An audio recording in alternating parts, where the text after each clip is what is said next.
Dobrý deň. Tu je tým ESVC, vítame vás pri sledovaní videoprehľadu, v ktorom zdieľame najdôležitejšie udalosti v histórii vývoja strunovej dopravy a spoločnosti ESVC za uplynulé týždne. V tomto vydaní uvidíte, UST Incorporated rozširuje spoluprácu s vysokými školami. Dopravný systém UST v Nepále. ESVC usporiadala stretnutia s Michaelom Bengom v mestách Strednej Ázie. Nestrácajte čas a hneď prejdime k prvej udalosti. Mediálne centrum UST Incorporated ohlasuje nový objav v oblasti politiky ľudských zdrojov spoločnosti. Ďalšou vysokou školou, s ktorou spoločnosť podpísala dohodu o spolupráci, sa stala Bielorusko-Ruská univerzita. Je pripravený rozsiahly expertný materiál o vylepšení dopravného systému Nepálu.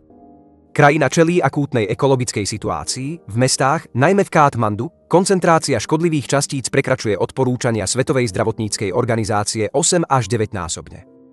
Špecialisti spoločnosti UST Incorporated navrhli zaviesť v krajine komplexy UST, ktoré majú nahradiť časť mestskej dopravy hlavného zdroja znečistenia ovzdušia jemnými časticami.